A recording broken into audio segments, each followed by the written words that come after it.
एक बार की बात है, एक गांव में मेहुल नाम का युवा लड़का रहता था।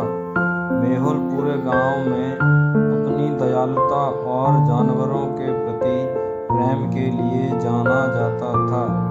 उनके घर के पास जंगल में रहने वाले एक मोर के साथ उनका विशेष संबंध था। मेहुल हर दिन स्कूल के बाद अपने पंख वाले दोस्त से मिलने जंगल जाता था। वे एक साथ घंटों बिताते थे। मोर अपने सुंदर पंख दिखाता था और मेहुल उसकी आवाज की मनमोहक ध्वनि सुन। एक दिन मेहुल ने कुछ ग्रामीणों को मोर के बारे में बात करते हुए सुना। उन्होंने बताया कि उसके पंख कितने मूल्यवान हैं और वे बाजार में कितनी ऊंची कीमत पा सकते हैं।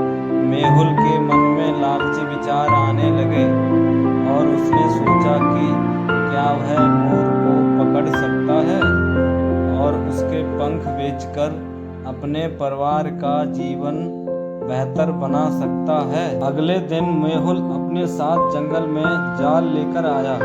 उसने मोर को उस समय पकड़ने की योजना बनाई जब वह नृत्य कर रहा था और अपने पंख प्रदर्शित कर रहा था।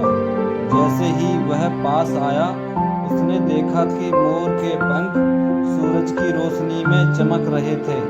लेकिन जब उसने उस पर जाल फेंकने की कोशिश की तो मोर ने एक शोकपूर्ण चीख निकाली और डर के मारे फड़फड़ाने लगा। मेहुल को अपनी गलती का एहसास हुआ और वह अपने लालच पर बहुत शर्मिंदा हुआ। वह जानता था कि उसने अपने पंख वाले दोस्त के विश्वास को धोखा दिया है।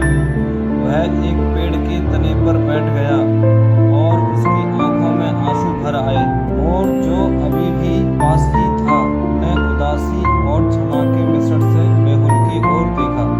पश्चाताप महसूस करते हुए मेहुल ने मोर से माफी मांगी। मुझे अपने लालच के लिए बहुत खेद है। मैंने तुम्हें पैसे कमाने का साधन समझा। यह मेरी गलती थी। तुम मेरे दोस्त हो और मुझे हमारी दोस्ती को बाकी सब चीजों से ऊपर रखना चाहिए था। मोर ने मेहुल की बात की गंभीरता को समझते हुए उसे माफ कर दिया। उस दिन से मेहुल मोर को पकड़ने के लिए नहीं, बल्कि अपने प्रिय मित्र के साथ समय बिताने के लिए जंगल का दौरा करने लगा। उनका बंधन मजबूत हो गया और मोर नाचता रहा और अपने पंख प्रदर्शित करता रहा। डर के कारण नहीं, बल्कि इतना वफादार दोस्त पाकर खुशी के कारण।